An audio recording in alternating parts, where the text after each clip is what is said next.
Bismillahirrahmanirrahim. Assalamualaikum warahmatullahi wabarakatuh. Waalaikumsalam warahmatullahi wabarakatuh. Anak merupakan titipan Allah yang kelak akan hidup mandiri dan lepas dari orang tuanya. Karenanya ia harus dibekali dengan keimanan yang kuat dan aturan yang tegas dalam menjalani kehidupan. Lantas bagaimana cara Islam mendidik anak?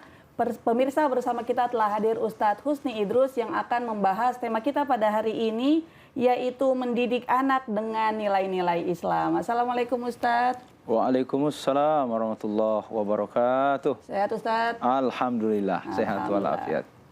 Dan di program Lentera Hati kali ini kita sudah bersama dengan ibu-ibu dari Majelis Ta'lim Al-Istighfar, Kelurahan Dembe 2, Kota Gorontalo, dan ibu-ibu dari Majelis Ta'lim Al-Hidayah, Kelurahan Siendeng, Kota Gorontalo. Assalamualaikum ibu-ibu. Waalaikumsalam warahmatullahi wabarakatuh. Sehat semuanya? Alhamdulillah. Bagi pemirsa di rumah yang ingin bergabung atau berpartisipasi di program Lentera Hati bisa meninggalkan komentar di live streaming YouTube TVRI Gorontalo. Baik Ustadz, tema kita pada hari ini menarik Ustadz, terkait mendidik anak dengan nilai-nilai Islam. Mohon penjelasannya Ustadz, tafadhol. Ya, bismillahirrahmanirrahim. Alhamdulillahirabbil alamin. Wassalatu wassalamu ala sayyidil mursalin wa imamil muttaqin sayyidina Muhammadin sallallahu alaihi wasallam wa ala alihi wa sahbihi ajma'in wa man tabi'ahum bi ihsanin ila yaumiddin, thumma amma ba'd. Para pemirsa di rumah dan majelis taklim yang hadir di TVRI Gorontalo hari ini, pada kesempatan hari ini kita akan berdiskusi dengan tema diskusi menarik berkaitan dengan satu tema yang hari ini terus dibahas dan bukan hanya berhenti pada pembahasan, tapi ini menjadi kebutuhan setiap kita dalam kehidupan keluarga, yaitu mendidik generasi terbaik kita dengan nilai-nilai keislaman. Bapak Ibu pemirsa yang ada di rumah, pertama saya ingin menyampaikan bahwa agama yang kita anut, agama Islam yang datangnya dari Allah Subhanahu wa taala, tidak hanya mengurus persoalan-persoalan yang sifatnya ubudiyah. Bagaimana ngaji Quran, bagaimana baca Quran, bagaimana haji, bagaimana umroh dan seterusnya. Bukan hanya itu. Tapi Islam ini dia mengatur seluruh kebutuhan manusia, baik kebutuhan di dunia dan kebutuhan di akhirat. Di antara yang diberi porsi besar dalam kajian keislaman adalah kajian tentang keluarga. Ya, kajian keluarga itu kajian bagaimana membentuk keluarga yang sakinah, mawaddah, warahmah. Yang indikatornya ada pada orang tua dan indikatornya juga ada pada anak. Nah, fokus kita hari ini bagaimana ada kewajiban orang tua kepada generasi, kepada keturunannya, yaitu memberikan pendidikan terbaik, keteladanan, contoh yang baik untuk generasi kita sehingga mereka akan hidup sesudah kita dengan pola desain kebaikan yang kita pernah rintis sama mereka. Adibu auladakum, perbaiki generasi kalian, ya ajarilah generasi kalian, fa innahum khuliqu bi zamanin bi ghairi zamanikum. Karena sesungguhnya mereka diciptakan oleh Allah di satu masa, di mana masa itu adalah masa yang kamu tidak pernah rasakan atau tidak pernah melihat. Hari ini masih bersama kita, tapi 20 tahun yang akan datang mereka akan berhadapan dengan satu masa, satu zaman yang berbeda dengan 20 tahun sebelumnya. Maka karena itu Islam datang, وَلْيَخْشَى الَّذِينَ لَوْ تَرَكُوا مِنْ خَلْفِهِمْ ذُرِّيَّةً ضِعَافًا خَافُوا عَلَيْهِمْ. Hendaklah takutlah, hendaklah mereka para orang tua merasa takut meninggalkan generasi-generasi di belakang mereka yang nantinya mereka itu bisa diprediksi bahwa generasi itu lemah, di'afa. Lemah dari sisi ekonomi, tidak bisa kerja, lemah dari sisi ilmu pengetahuan, lemah dari sisi agama, spiritual, lemah dari segala-galanya. Ibu tidak bisa mempersiapkan generasi masa depan kalau tidak disiapkan hari ini. Nah, terutama misalnya kalau kita hubungkan dengan al-akhlaq al-mahmudah, kebaikan atau nilai-nilai Islam, maka sampai hari ini mau berapapun umur anak, masih ada kewajiban orang tua mencetak generasi, bukan hanya melahirkan, bukan hanya membesarkan fisiknya, bukan hanya memberikan nafkah kepadanya, tapi membesarkan jiwanya dengan nilai-nilai keislaman. Kenapa ibu-ibu sekalian? Anak ini bisa jadi surga di akhirat, dan bisa saja dia akan menjadi neraka di akhirat. Tergantung siapa? Tergantung orang tua yang melahirkan, yang membesarkan, dan yang membersamai dia. Semua anak, termasuk kita yang pernah anak lahir, ya, sebagai anak yang pernah lahir, kullu mauludin yuladu alal fitrah. Setiap anak yang lahir itu dalam keadaan fitrah, suci. Belum ada noda dan dosa. Belum ada yang dilihat, belum ada yang didengar. Dia lahir dengan kesucian. Dia bawa kesucian Islam.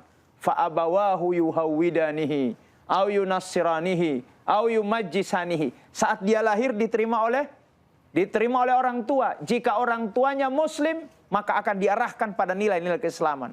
Tapi bisa saja kalau orang tuanya bukan muslim, ya non muslim, maka dia akan arahkan, dia akan menjadi majusi, dia akan menjadi Yahudi, atau mempunyai keyakinan-keyakinan berbeda. Nah, oleh karena itu, jangan pernah mengatakan melepaskan kewajiban orang tua pada anak.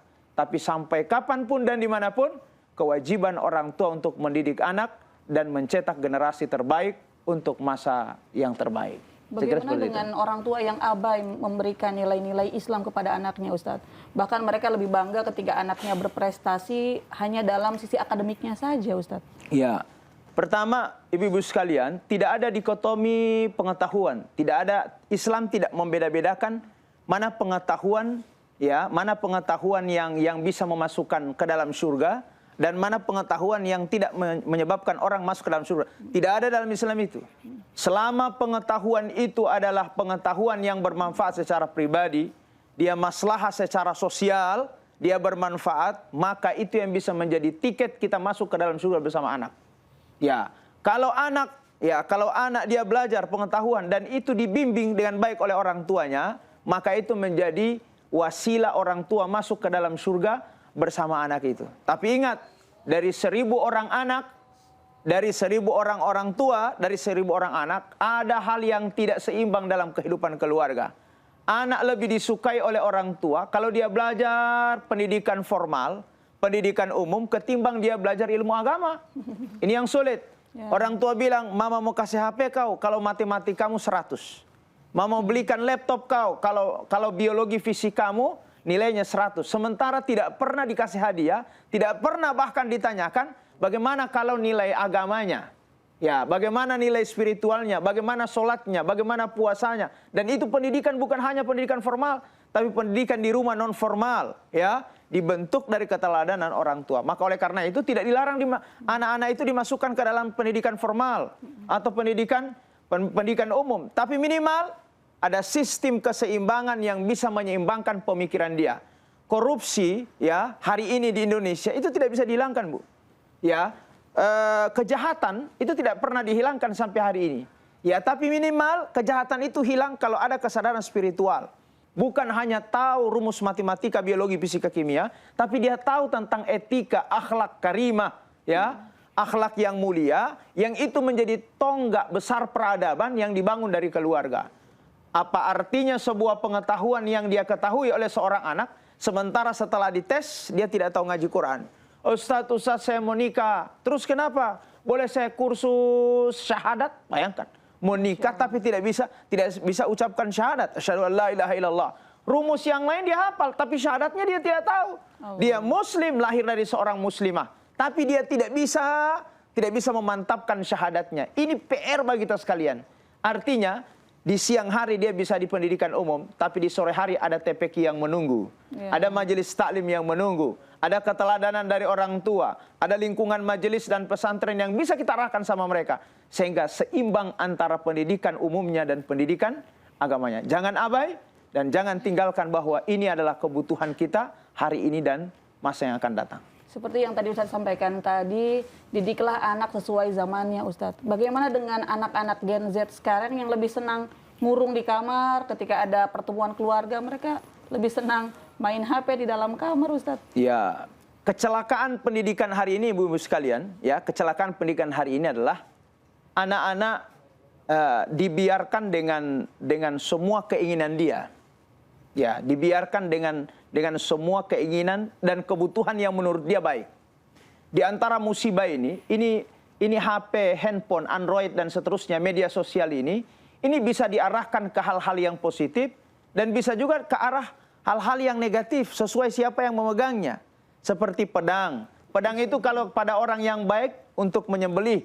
Pedang itu digunakan untuk sesuatu yang baik, tapi kalau sama orang jahat, pedang itu akan menjadi salah satu sebab permusuhan dan pertumpahan darah. Maka oleh karena itu, ya, hari ini kita melihat penyakit dan kecelakaan pendidikan hari ini disebabkan karena pendidikan agama yang tidak maksimal, pendidikan umum juga yang tidak terlalu semangat. Anak-anak hari ini terpengaruh dengan hal-hal yang sifatnya responsif. Jadi kalau belajar matematika itu, Mama, kenapa belajar matematika? Mau hitung tidak ada yang mau hitung. Kan begitu toh? Sekian juta, uangnya tidak ada. Kelama belajar biologi ini kan tiap hari kita hidup. Mama, kenapa lagi belajar bahasa Indonesia? Semua pelajaran itu dianggap oleh mereka tidak responsif. Berbeda dengan HP. Setelah diklik, ya, video apa langsung muncul. Responsif. Dia tidak kredit, Bu, tapi dia cash. Ketika diminta sesuatu langsung dikasih. Maka bukan hanya anak-anak, orang dewasa hari ini. Maka terjadi penurunan akhlak dari akhlak yang seharusnya menjadi keteladanan menjadi sesuatu yang sifatnya egois, ya. Dulu kalau anak-anak ditegur, "Assalamualaikum, nah, waalaikumsalam." Wajah gurunya dilihat, malah dia mengucapkan salam. Sekarang, kalau dulu anak yang mengucapkan salam sama gurunya, sekarang guru yang memaksakan, ya, mengucapkan salam sama anak. Terlanjur diucapkan salamnya, tapi anak sibuk dengan HP-nya. Ya, waalaikumsalam. Dia sibuk bukan membalas salam, tapi dia sibuk dengan HP-nya. Sehingga salah satu sifat yang musibah hari ini disebabkan karena HP, Android dan seterusnya itu adalah tradisi merunduk. Oke, tradisi ini, Bu, sudah jadi kebiasaan kalau lagi pegang HP, tidak melihat ke kiri, tidak melihat ke kanan, tidak melihat ke depan, kecuali melihat ke bawah. Dia merunduk, mau apapun yang mau terjadi, mau kiamat terjadi, ya, yang dia fokuskan adalah apa yang dinontonnya dan seterusnya. Maka itulah ibu-ibu sekalian, ya, tidak dilarang untuk menggunakan alat yang canggih ini, tapi perlu ada kontrol orang tua untuk kemudian anak-anak bisa menyadari kapan harus digunakan dan kapan harus kita belajar sebagaimana biasanya. Kalau sudah terlanjur, Ustadz, anaknya seperti itu, bagaimana sikap orang tua? Ya, kalau dia sudah terlanjur, kita tidak salahkan anaknya. Tapi kita bisa menyalahkan orang tuanya. Kecelakaan pendidikan hari ini, orang tua memperlihatkan kelemahannya di depan anaknya. Mau mengalah terus begitu? Ya, mengalah terus. Saya ulang ya. Kecelakaan pendidikan keluarga hari ini, di mana orang tua memperlihatkan kelemahan di depan anaknya. Kalau anaknya, pokoknya Mama belikan saya model ini. Oh iya, nanti Mama sudah, yang penting aman. Ya, Mama kalau boleh saya punya HP diganti begini. Mama kalau boleh saya mau pergi. Sholat dulu nak. Puasa besok dan seterusnya. Kita paksakan kebaikan. Tapi kita kalah. Ya, kita perlihatkan bahwa kita kalah. Sudah, Mama Allah pusing mau urus sama kau. Ya, Papa juga pusing dengan kerjaannya. Kakakmu juga pusing, tidak usah. Terserah apa yang kau mau bikin. Ya, kita memperlihatkan kelemahan depan anak. Maka anak akan memproklamirkan dirinya sebagai seorang yang merdeka. Ya, tidak dilarang oleh kakak, tidak dilarang oleh papa, tidak dilarang oleh mamanya, maka dia merdeka. Apa saja yang diinginkan, tidak ada yang melarang. Maka itulah yang disebut dengan kiamat sugro. Ya, kiamat terjadi, kiamat kecil terjadi dalam keluarga. Kenapa? Orang tua tidak mampu bertahan dengan komitmennya di depan anaknya. Apalagi kalau masalah sholat. Orang tua bilang, "Piba sambayang jo kamu nun. Piba sambayang pergi di masjid." Ketika itu anak bilang, "Baru Mama tidak sambayang." Biar nanti Mama yang tidak sholat, yang penting kamu sholat. Biar nanti Mama yang masuk neraka, yang penting kamu masuk hi otali ibu neraka. Wan otali ibu neraka. Kalau ibu pernah masuk neraka dan tahu bagaimana neraka, tidak ada pernyataan begitu. Sehingga anak dia ke masjid sendiri, anak melakukan kebaikan sendiri, dapat motivasi. Tapi hilang keteladanan dari sisi kedua orang tuanya. Orang tuanya tidak memberikan keteladanan. Nah, oleh karena itu, kalau anak sudah tergiur dengan HP-nya, dia lupa segalanya, kita tidak salahkan anaknya. Ya, anak hanya akibat, ya. akibat kelalaian orang tua yang terkadang ditambah dengan ya memperlihatkan kelemahan di depan anaknya. Kira-kira seperti itu. Didikan misal begini, didikan saya dulu adalah didikan orang tua yang katakanlah VOC Ustadz. Tapi di situ menyisakan luka batin dalam hati. Nah, akhirnya bukan artinya memperlihatkan kelemahan di depan anak Ustadz. Hanya tidak ingin anak merasakan luka batin seperti yang kita rasakan. Akhirnya ya semuanya boleh. Kira-kira bagaimana itu Ustadz? Ya, ibu-ibu sekalian dan seluruh pemirsa, dalam pendidikan keluarga, ada dua hal yang harus ditanamkan. Jadi ada kondisi orang tua berhadapan dengan anak dengan sikap tegasnya. Dimulai dari dirinya. Ya, ada sikap tegas bahwa ini tidak bisa ditawar-tawar, bahwa ini tidak bisa dirubah, diminta oleh anak. Contoh misalnya, ya, boleh kalian pakai HP, ya, tapi kalau waktu sholat tidak ada yang pegang HP. Oke, kita bikin aturan boleh, tapi terkendali toh? Ya. Terkendali. Yang kedua, boleh kalian pakai HP, ya, tapi dengan syarat memegang HP, bermain HP, tapi dimulai dengan 2 ain Al-Quran. Nah, yang saya pakai di rumah. Ya, 2 ain Al-Quran. Jadi anak tidak main HP, kecuali dia sudah sholat 5 waktu. Anak tidak main HP, kecuali dia sudah ngaji Quran. Dimulai dari keteladanan siapa? Dari keteladanan orang tua. Ba'da maghrib sampai masuknya Isya, tidak ada aktivitas HP kecuali ngaji. Kapan main HP Abi? Kapan main HP Mama?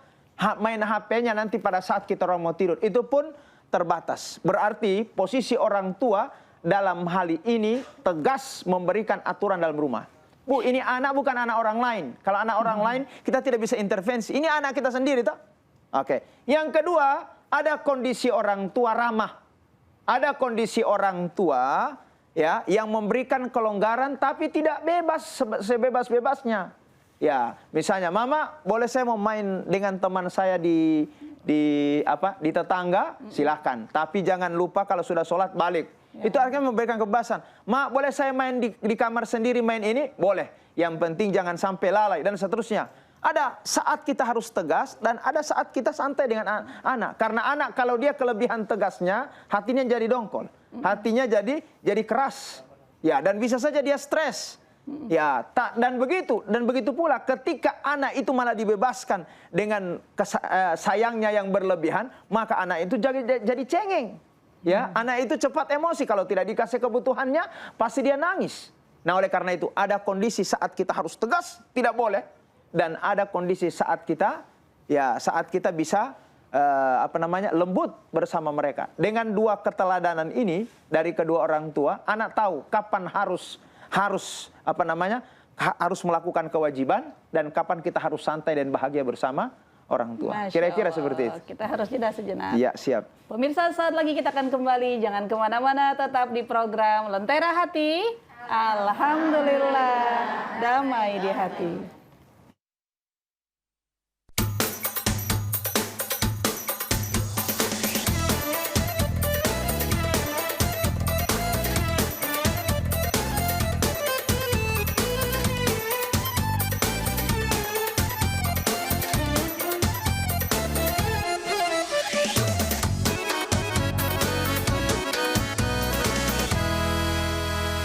Kembali lagi di program Lentera Hati. Alhamdulillah, damai di hati. Bagi pemirsa di rumah yang ingin bergabung atau berpartisipasi di program Lentera Hati, bisa meninggalkan pertanyaan di live streaming YouTube TVRI Gorontalo. Ibu-ibu, sekarang kita sudah berada di sesi tanya jawab. Bagi yang ingin bertanya, silakan Bu. Silakan. Bismillahirrahmanirrahim. Assalamualaikum warahmatullahi wabarakatuh. Waalaikumsalam warahmatullahi wabarakatuh. Perkenalkan, nama saya Elvila Raga dari Majelis Ta'lim Al-Istighfar Dembe 2 Kota Gorontalo. Pertanyaan saya, Ustadz, sekarang ini banyak orang tua yang memasukkan anaknya di lembaga pendidikan agama Islam, pendidikan Islam. Jadi mereka anak-anak ini mendapat pelajaran yang terbaik di sekolah tersebut.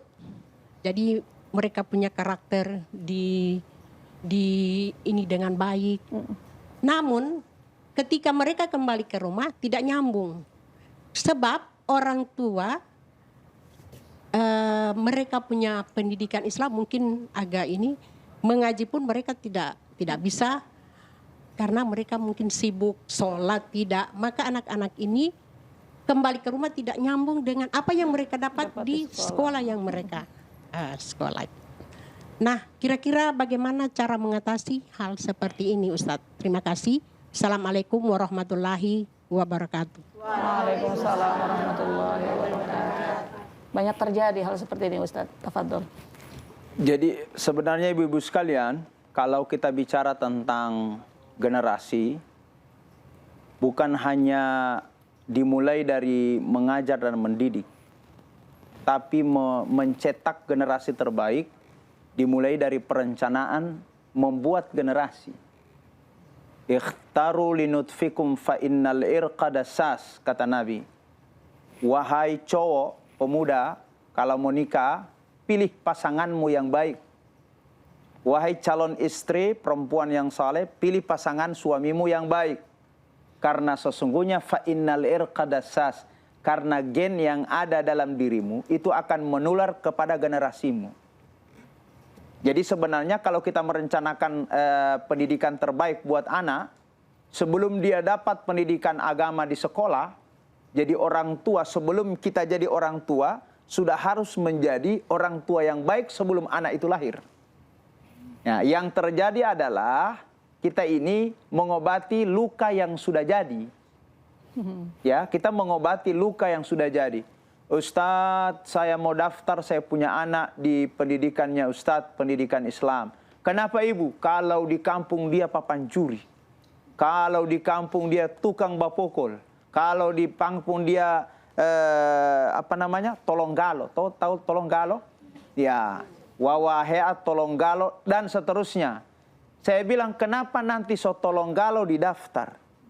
Kenapa nanti sudah papan curi baru diantar ke pesantren? Kenapa nanti sudah nakal di luar baru diantar ke pesantren? Orang tua ternyata tahu pesantren itu nanti saat anaknya bermasalah. Kenapa tidak diantar masih berpotensi baik? Kemudian kita warnai dia, kita bimbing baik. Orang tua, daripada kau mau sibuk ngatur anakmu, mending kau antar di pesantren. Bayangkan, kesadaran tentang pendidikan Islam itu nanti saat orang tua berhadapan dengan masalah anak di luar rumah dan seterusnya, baru mereka tahu bahwa itu ada pesantren. Baliknya anak dari pesantren, tadi istilah tidak nyambung. Kenapa? Pendidikan Islam yang didapat di pesantren ternyata penerapannya tidak ada di rumah. Kenapa? Karena orang tua hanya mampu ingin menyelamatkan anaknya, tapi tidak mampu menciptakan keselamatan di rumah. Di pesantren dia 5 waktu. Baliknya dia dari pesantren, orang tua tidak sholat subuh. Tidak sholat. Giliran datangnya Ramadan, mereka tidak puasa. Ya, tidak ada keteladanan sama sekali. Mereka hanya ingin menyelamatkan anaknya, sementara mereka tidak membuat keteladanan. Padahal, oleh karena itu, perencanaan generasi masa depan itu tidak hanya pada saat anak itu sudah lahir. Tapi pada saat anak baru direncanakan, baru kemudian kita rencanakan. Anak ini akan menjadi begini, pendidikannya nanti akan begini, ya, lingkungannya nanti akan jadi begini. Baru itu maksimal ibu-ibu sekalian bagaimana mencetak generasi. Yang kedua, ya, yang penting sekali adalah pendidikan itu baik formal maupun non formal, pendidikan di sekolah maupun pendidikan di rumah, jangan pernah melupakan 2 istilah. Yang pertama, guru dan orang tua harus mengajar. Yang kedua, guru dan orang tua harus mendidik. Mengajar. Ustadz, apa bedanya antara mengajar dan mendidik? Kalau mengajar hanya transformasi pengetahuan keilmuan. Nah, rumusnya begini, hafal ya, ulangan isi selesai. Bahkan di mengajar itu hanya CBSA. Catat bahan sampai habis, guru terima gak? Anak mau jadi apa itu bukan urusan guru. Ya, ini kesalahan kita. Tapi kalau di pesantren bukan hanya mengajar siangnya, sore sampai malamnya ada pendidikan yang disebut mendidik. Mendidik itu membersamai dengan siapa dia tinggal, dengan siapa dia berteman, ya pergaulan bagaimana yang dia lihat, yang dia saksikan, dibersamai, dididik Bu, ya, dididik. Kalau di kajian akademik ada yang disebut hard skill dan ada namanya soft skill, ya ada ya. Kalau hard itu ibu-ibu sekalian, kita bikin anak itu cerdas, dia tahu rumusnya, dia tahu perkaliannya, dia tahu pembagiannya, dia tahu semuanya. Itu namanya menjadikan anak cerdas secara intelektual. Tapi kalau dia soft skill, skill kemampuan dia bukan hanya kecerdasan intelektual, tapi kecerdasan spiritual. Dia cerdas, tapi dia juga soleh. Dia pintar, tapi dia juga berbakti kepada Allah, berbakti kepada kedua orang tua, sopan santun dan seterusnya. Yang terjadi hari ini tidak seimbang antara kecerdasan intelektualnya, ya, dengan kecerdasan spiritualnya. Kenapa? Dia hanya dididik untuk mencerdaskan otaknya. Ya, pengetahuan itu kan hanya bisa memuaskan otak. Sementara agama, akhlak itu dia memuaskan hati. Kering dari spiritual, keteladanan pun dia tidak dapatkan dari rumah. Di media sosial ibu-ibu sekalian, pernah ibu lihat ada tontonan di media sosial, dua orang tua suami istri sholat. Suaminya jadi imam, istrinya jadi makmum, toh, anaknya dua, yang mungkin bedanya hanya 1 tahun umur keduanya. Ya, saat Allahu Akbar, baca Al-Fatihah, diikuti ya. Saat papanya Allahu Akbar ruku, masih normal. Tapi pada saat keduanya sujud, ya, anak yang pertama masuk di dalam rok cipu mamanya. Ya. Anak yang kedua naik di atas punggung papanya. Mau bangkit, so tatahan dengan tatahan dengan kakinya. Mau duduk, so tatahan dengan anak di bawah rok dan seterusnya. Ibu di kondisi seperti itu jangan pernah stres. Ustadz, bagaimana sholat saya tidak khusyuk? Biar tidak khusyuk tidak masalah. Tidak tiap hari seperti itu. Apa yang harus kita selamatkan? Kita menyelamatkan saat itu pandangan, kebiasaan anak melihat keteladanan ibadah dari kedua orang tuanya. Masya Allah. Saat orang tua pergi keluar kota, ibunya tidak ada, papanya tidak ada, dengan serta-merta tanpa harus diperintah, waktu maghrib mereka yang akan mempraktekkan itu. Kakaknya bilang Allahu Akbar, adiknya bilang Allah. Dari mana mereka bikin? Ya, dari yang sesuatu yang selalu dilihat dari kedua orang tuanya. Nah, kita tidak. Jadi anak itu karakternya terbentuk dari apa yang dilihat sama orang tuanya. Sehingga ada orang tua yang biasa marah kemudian bamaki, ya didengar oleh anaknya, akhirnya makian pun dihafal oleh anaknya. Satu saat orang tua marah sama anaknya, bamaki, dibalas oleh anak dengan makian. Maka apa jadinya kalau orang tua dengan anak tidak ada lagi keteladanan? Maka oleh karena itu ibu-ibu sekalian, itu penting. Contoh, al-umhi al-madrasatul ula. Ibu itu adalah guru pertama sebelum guru di sekolah. Kan begitu toh? Dia guru pertama mengajarkan keteladanan sebelum dia dapat guru ke sekolah. Harus berbangga. Oleh karena itu saya anak, ya, saya bilang saya anak dari yang pertama, kedua, ketiga, alhamdulillah yang keempat sudah ada. Ya, saya tidak mau mereka belajar ngaji di TPQ. Saya tidak mau mereka belajar ngaji itu dimulai dari TPQ. Kenapa? Saya tidak bangga begitu, Bu.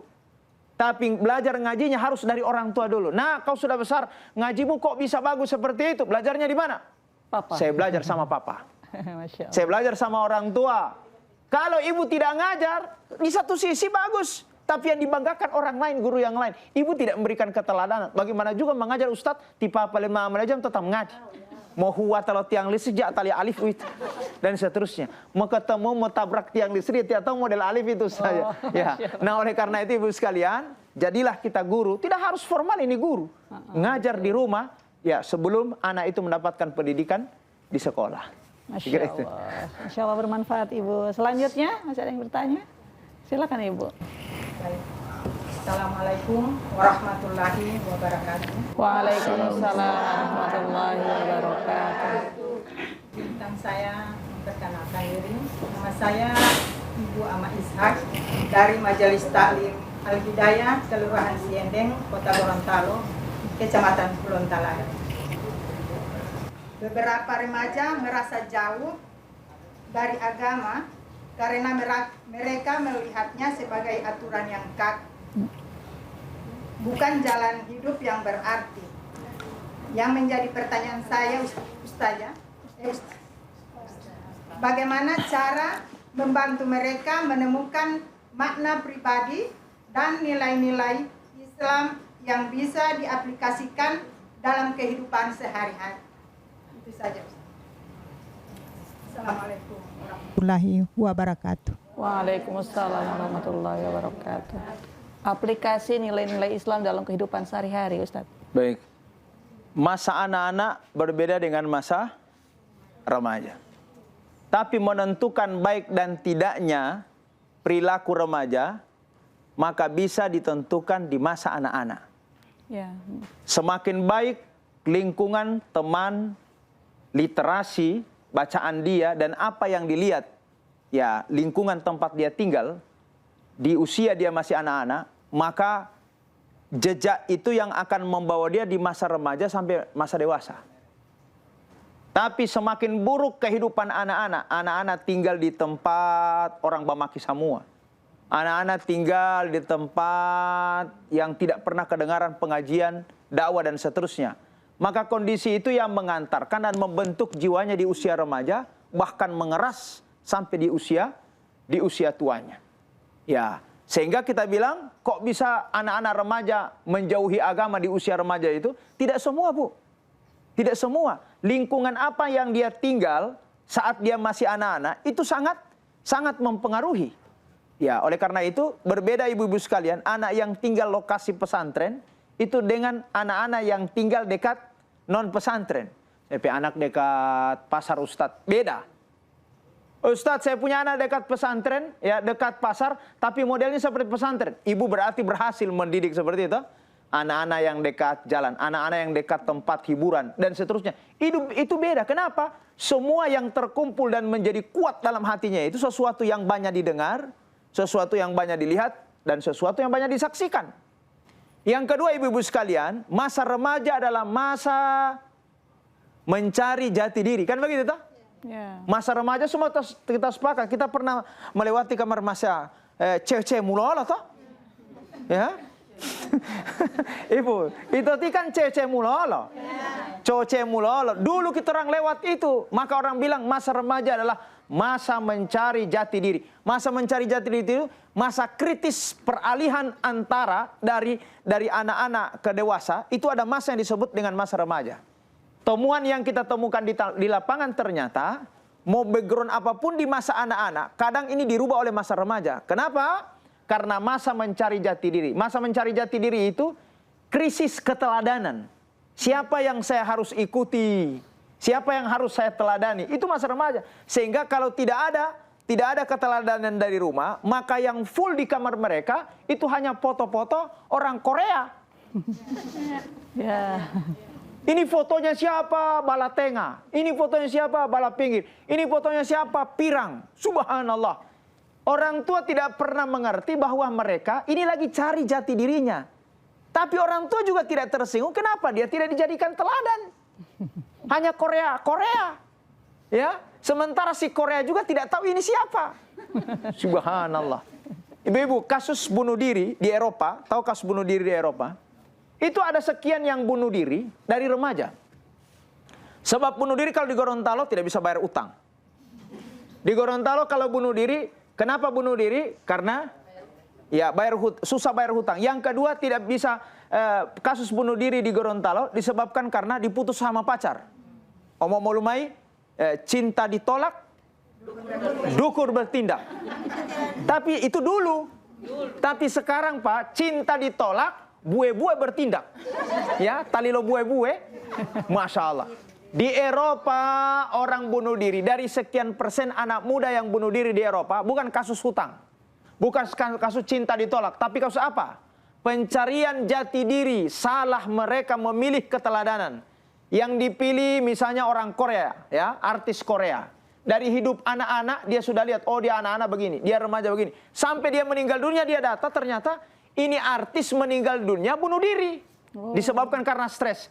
Saking fansnya, sukanya sama orang Korea, dia tidak ada hutang, dia tidak ada masalah cinta, dia meninggal dunia dengan bunuh diri. Andai dia bisa dibangunkan setelah dia meninggal dunia, kenapa nanti mati bunuh diri? Soalnya saya punya, yang saya fans itu dia mati bunuh diri.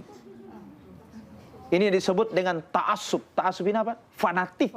Bahwa tidak ada yang saya sukai model. Ya, dan model kehidupan ini kecuali yang saya tahu karakternya, maka gagal pendidikan kita, ya, di mana orang tua tidak jadi artis di depan anaknya. Masya Ya, Allah. bapak ibu tidak menjadi teladan di depan anaknya, guru di sekolah tidak menjadi teladan bagi anak-anak kita generasi. Mereka malah mencari orang di luar sana yang memang tidak punya hubungan sama sekali. Jati Abdul Waris, ya, tidak pernah baku kenal, tapi ternyata itulah masa remaja yang tidak bisa dikendalikan oleh orang tua. Terjadilah apa yang ibu bilang tadi, ya, keteladanan orang tua hilang, ya, akhirnya anak yang dididik ternyata tidak sesuai dengan keinginan dan kebutuhan kita hari ini. Masya Allah. Insya Allah bermanfaat Ibu. Pemirsa, saat lagi kita akan kembali. Jangan kemana-mana, tetap di program Lentera Hati. Alhamdulillah, damai di hati.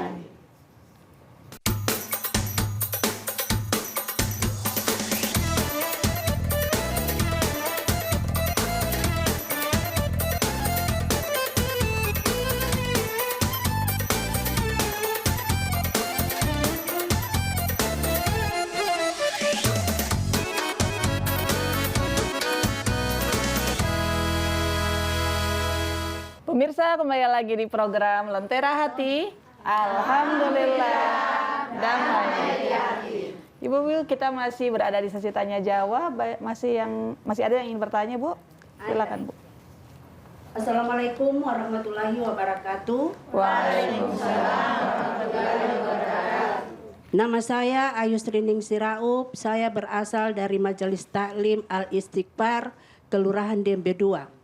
Begini Pak Ustadz, seperti apa yang Pak Ustadz sampaikan tadi, Bagaimana? yaitu mengenai pendidikan anak agama kepada anak yang tadi yang mayoritas yang disampaikan itu anak yang berusia sekitar anak SD atau SMP. Ya, tadi saling disampaikan. Nah, yang saya pertanyakan di sini Pak Ustadz, ya seperti apa yang dikatakan Pak Ustadz tadi, kita bisa mengatur anak jam itu main HP itu, ya, untuk menekan anak jam main HP itu jam berapa. Ya, kalau di sini bagaimana kita menerapkan untuk anak yang sudah dewasa, apalagi anak yang temperamental. Maksudnya anak diberitahukan begini, bahwa sholat dulu cuma sama marah. Begitu Pak Ustadz. Ya. So sampai yang dulu, kenapa ini cuma pegang-pegang HP terus? So sholat dulu. Di mama ini. Lain kali cuma masuk di kamar, ternyata katanya mau sholat, ternyata tidak sholat. Ya, jadi begitulah Pak Ustadz. Jadi bagaimana caranya untuk menghadapi anak yang keras atau yang temperamen. Sementara kalau saya orang tuanya itu saya memperlihatkan contoh, saya itu sholat di rumah. Bahkan selalu saya perlihatkan sama anak saya ini, saya itu ambil air wudhu. Ya, jadi saya bilang, ayo sholat nak, sholat dulu. Sabantar. Kenapa sabantar, ayo sholat. Setelah saya selesai sholat, ada sholat, sudah di kamar. Setelah saya lihat di kamar, ya tidak ada itu DP sajadah itu. Tidak ada tanda-tanda sholat. Tetapi terkadang juga Pak Ustadz, tanpa diperintah, ini anak sendiri ini sudah sholat. Kaget juga saya, begitu saya bangun subuh, ya Ibu F ya, sering dia sholat di masjid, malah sholatnya di masjid. Ya, itu yang menjadi keheranan saya. Mungkin saya tidak boleh terlalu menekan begitu. Kalau saya suruh perintahkan untuk sholat, dia malah semua kasih lihat kamari Bamilo begitu. Kasih lihat di mama ini, tahu itu. Baik. Sudah Ya. bisa ditangkap. Baik, so Kalau paham tidak Milo. diperintahkan, dia sendiri mau sholat. Ya, bagaimana caranya itu menghadapi seperti itu Pak Ustadz? Baik.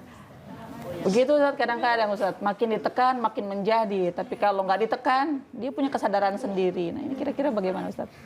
Ya, ibu-ibu sekalian dan pemirsa yang ada di rumah, di pemerintahan keluarga itu, ibu sebagai hakimnya, sebagai pemerintahnya, dan anak-anak sebagai rakyatnya.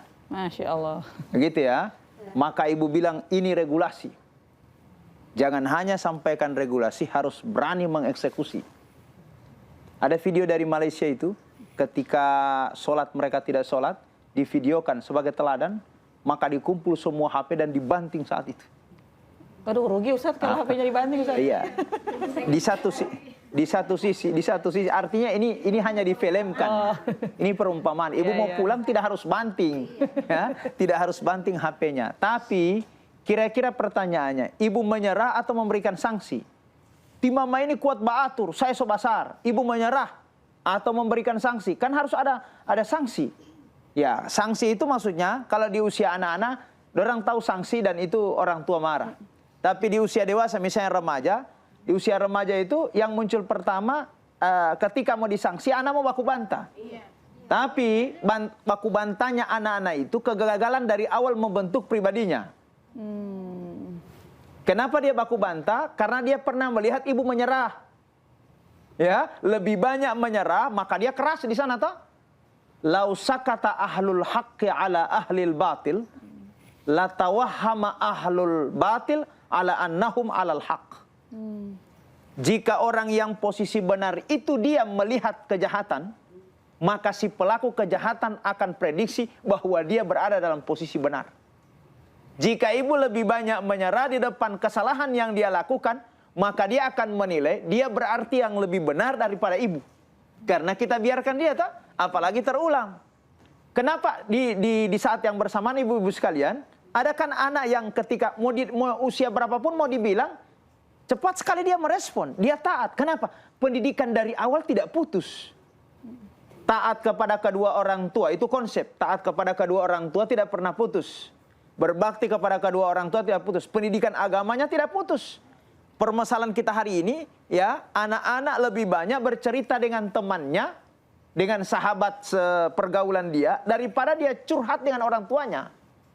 Nah, itulah momen saat orang tua tidak didengar lagi. Ya, orang tua tidak didengar lagi karena lebih banyak anak malah tidak melihat orang tua sebagai partnernya. Tapi kalau orang tua mau masalah apapun ibu-ibu sekalian, anak curhat sama orang tua, berarti dia tahu kalau ada yang dicurahkan, orang tua akan memberikan solusi dan dia bisa berbakti. Tapi kalau lebih banyak komunikasinya di luar sana, maka berarti orang tua akan dinilai tidak memiliki apa-apa. Ya, kira-kira prediksi saya seperti itu susah diatur karena dia sudah termakan dengan keteladanan yang lain di luar rumah. Ya, kira-kira seperti itu. Baik. Insya Allah bermanfaat Ibu. Selanjutnya, silakan Ibu. Assalamualaikum warahmatullahi wabarakatuh. Waalaikumsalam warahmatullahi wabarakatuh. Perkenalkan, nama saya Asni Mauda dari Majelis Taklim Al-Hidayah Kelurahan Siendeng, Kecamatan Huluntalangi. Pertanyaan saya, Pak Ustadz, bagaimana dengan anak yang nilainya Islamnya bagus? Anaknya ini rajin sholat, 5 waktu dia rajin sholat. Tiba saat Ramadan, puasa, sholat, tidak pernah putus selama Ramadan. Begitu juga bulan puasa, puasanya tidak pernah batal. Tapi ada kelemahannya.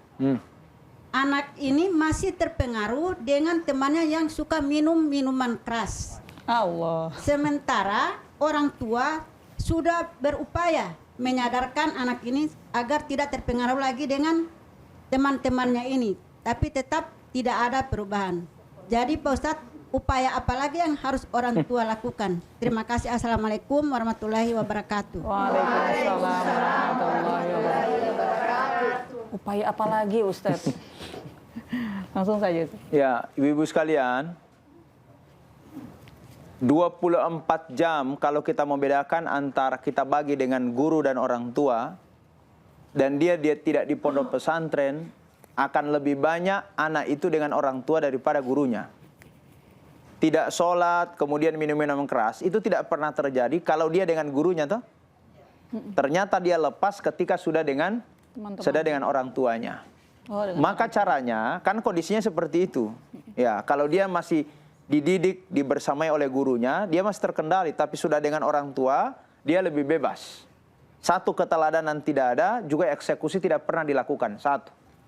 Yang kedua, ibu-ibu sekalian, di kondisi seperti itu, ya, alternatif orang tua hari ini tidak ada cara yang bisa dilakukan ketika orang tua sudah tidak mampu. Dan siapapun tidak lagi didengar.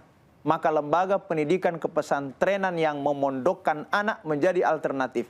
Mama semua antar jo kau ke pondok pesantren. Maka ibu tidur di rumah 24 jam, ini anak dididik 24 jam. Ya, pertanyaannya, siapkah orang tua seperti itu? Sekarang ini pesantren jadi bengkel anak-anak nakal. Tapi komitmen pesantren bahwa semua yang masuk harus dididik, toh? Ya. 24 jam itu, Bu, itu dididik oleh ustadz dan ustadzah. 24 jam dijaga, bukan dibiarkan. Ada pendidikannya, ada pembinaannya, dan seterusnya. Berbeda kalau di rumah, mereka ini kan jam 7 berangkat ke sekolah, balik misalnya jam 1. Berarti hanya 6 jam, sisanya dari jam 1 ke jam 6 lagi, ada kurang lebih 16 jam, anak itu dengan ibu. Sementara kita sudah gagal mendidik anak, membersamai anak, malah dia lebih bebas. Maka tidak ada solusi, caranya adalah, tidak ada alternatif, kecuali dia dimasukkan ke pondok pesantren. Ya, atau tidak dimasukkan ke pondok pesantren, tapi dibentuk lingkungannya berbeda. Semua kirim sama papamu, semua kirim sama ommu kau di mana? Di Sulawesi Utara sana. Atau mau kirim kau di Makassar sama pamanmu dan seterusnya. Artinya kita cari alternatif kalau kita tidak suka pondok pesantren. Nah, oleh karena itu, ya kelihatan seperti itu. Anak dia sholat, anak dia puasa, tapi di saat bersamaan dia masih tergiur dengan kondisi di luar sana. Saya kira seperti itu. Baik, insya Allah bermanfaat Ibu. Selanjutnya, silakan Ibu. Terima kasih. Pertanyaan yang kedua kalinya, mohon maaf. Begini Ustadz, terkait dengan apa yang disampaikan oleh Ustadz tadi, pendidikan awal itu bermula dari keluarga yang ada di rumah, khususnya dari ibu. Begini, ada keluarga Ustadz yang mereka ini hanya sibuk dengan mereka punya pekerjaan di luar. Kemudian mereka punya anak hanya diasuh oleh orang lain, oleh baby sister. Nah, kira-kira bagaimana pendidikan yang mereka dapati ini bukan dari orang tua. Karena tadi kan orang tua adalah pendidikan awal itu dari orang tua. Namun yang mendidik mereka ini, yang mengasuh mereka ini hanya pembantu, baby sister. Sampai mereka tidur hanya dengan pembantu. Orang tua mereka datang dengan pembantu. Sampai orang tua lagi ke kantor atau ke tempat ini dengan... Nah, berarti pendidikannya ini dari mana Ustadz? Itu yang permasalahan. Terima kasih. Assalamualaikum warahmatullahi wabarakatuh. Waalaikumsalam warahmatullahi wabarakatuh. Bagaimana Ustadz? Usia layak untuk dibimbing oleh orang lain itu 24 jam, itu menurut saya di usia pada saat dia masuk SMP. Kalau dia 13 tahun misalnya, di atas 13 tahun, 14, 15 tahun, berarti kurang lebih ada 10 tahun dia dibimbing oleh orang tuanya full. Di atas 13 tahun dia diserahkan di pondok pesantren misalnya, ya, dan orang tuanya setuju dan seterusnya, maka itu lebih baik. Bagaimana kan kalau babysitternya, ya? Kalau orang tuanya sibuk dengan dunianya, dengan pekerjaannya dan tidak mendidik, di usia anak di bawah 13 tahun itu bermasalah. Tidak bisa. Oleh karena itu ada sebagian pakar mengatakan anak itu mau diserahkan pada orang lain, mau di lembaga atau kepada siapa, tidak boleh di bawah 13 tahun. Karena di masa 13 tahun dia harus kenal siapa orang tuanya, siapa papanya, siapa mamanya, dan seterusnya. Tapi kalau di atas sana, biasanya anak sekolah kita sudah kita pondokan, atau ada yang jaga, itu sudah 13 tahun. Tapi kalau masih mau ajar, mau makan, mau ajar, mau ini, dan seterusnya, hilang kasih sayang anak, kasih sayang ya orang tua pada anaknya. Kecuali ibu-ibu sekalian, yang babysitternya itu yang menjaga dia, ya, yang menjaga dia, kalau di Jakarta babysitter itu berpendidikan, mana itu profesi. Iya, ada. Ya, ada sekolahnya. Kau mau sekolah apa? Saya ingin menjaga anak-anak pejabat. Ya, teman saya di sana Gorontalo, Masya Allah. Itu istrinya ngajar anak-anak pejabat yang masih kecil. Anak-anak pejabat kan pejabatnya sibuk, orang tuanya sibuk, tidak bisa. Tapi mereka hidup tinggal dengan orang tuanya tetap. Ya, babysitternya ada di rumah. Tapi babysitternya itu dipilih dari orang yang berpendidikan, khusus pendidikan non formal. Ngajar. Sehingga orang tua tidak mau kecewa. Yang jadi masalah kita Gorontalo ini, yang model yang menjaga itu tidak ada pendidikan. Tidak ada pendidikan sama sekali. Bahkan ada kecelakaan kita lihat toh, saat keluar orang tuanya, malah anak ini nangis terus, tidak pernah berhenti. Ada kecelakaan yang dibikin oleh siapa? Mau dipukul, mau dicubit dan seterusnya. Akhirnya dipidana karena dia tidak berpendidikan. Dia tidak berpendidikan. Maka oleh karena itu boleh diserahkan, tapi atas rekomendasi orang tua, dijaga tetap di rumah, dan kalau boleh pilih orang yang berpendidikan, sadar tentang pendidikan itu. Kira-kira seperti itu. Baik, insya Allah bermanfaat. Ustadz, sudah ada pertanyaan masuk di live streaming YouTube dari Ibu Jurlin Abunga 7747. Bagaimana caranya jika seorang anak sudah dididik dari kecil dengan baik, kemudian pas masih kecil dia berhasil, maksudnya sesuai dengan keinginan orang tuanya, tapi setelah nuntut ilmu di luar daerah atau di luar negeri, kelakuannya berubah 100%. Nah, kira-kira bagaimana Ustadz? Ya, ibu-ibu sekalian, ada kebaikan itu dia bawaan dari gen. Bu, ada kebaikan dibawa oleh gen. Orang tuanya baik, kemudian anaknya jadi baik. Tapi ada yang tidak dari gen, tapi dibentuk oleh lingkungan. Lingkungannya baik, tapi dia dibentuk oleh lingkungan yang tidak baik. Ketika dia sekolah, baku kos sama-sama, baku pinggir kos, ternyata nakal, maka dia akan jadi nakal. Kalau dia baik, maka dia akan jadi baik. Maka oleh karena itu, saya bilang tadi, mencerdaskan mendidik anak pertama. Kita dulu yang menjadi guru sebelum dia dapat guru, satu. Yang kedua, pilihlah lingkungan tempat dia tinggal yang nyaman dan di situ ada keteladanan. Yang ketiga, pilihlah cari teman yang bisa membersamai dia, yang teman itu menjadi keteladanan bagi dia. Karena kita tidak bisa kontrol lagi, maka teman itu yang menjadi teladan dia. Saya kira 3 poin itu kalau kita bisa lakukan, maka kita aman, generasi kita terdidik, generasi kita menjadi generasi yang terbaik dan menjadi amanah untuk mendapatkan ya kebaikan di dunia dan kebaikan di akhirat kelak.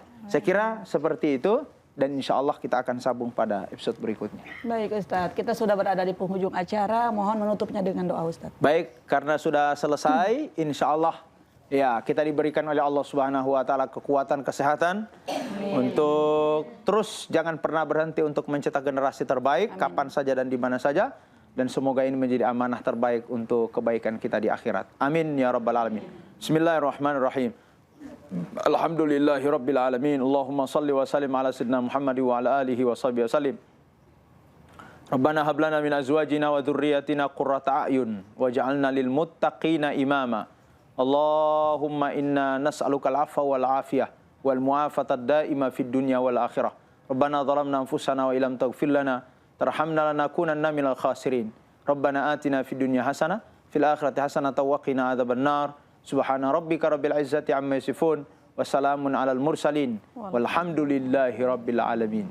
Terima kasih atas ilmunya Ustadz. Alhamdulillah. Baik pemirsa, jadi seperti itu tadi penyampaian dari Ustadz Husni Idrus, insya Allah bermanfaat bagi kita semua. Saya ucapkan terima kasih kepada ibu-ibu dari Majelis Ta'lim Al-Istighfar, juga ibu-ibu dari Majelis Ta'lim Al-Hidayah. Insya Allah sehat selalu ya ibu-ibu. Juga kepada pemirsa di rumah saya ucapkan banyak terima kasih. Saya Umi Nita mewakili segenap kru yang bertugas pamit undur diri. Subhanakallahumma wa bihamdika asyhadu an la ilaha illa anta astaghfiruka wa atubu ilaik. Wassalamualaikum warahmatullahi wabarakatuh. Waalaikumsalam warahmatullahi wabarakatuh. Lentera hati, alhamdulillah.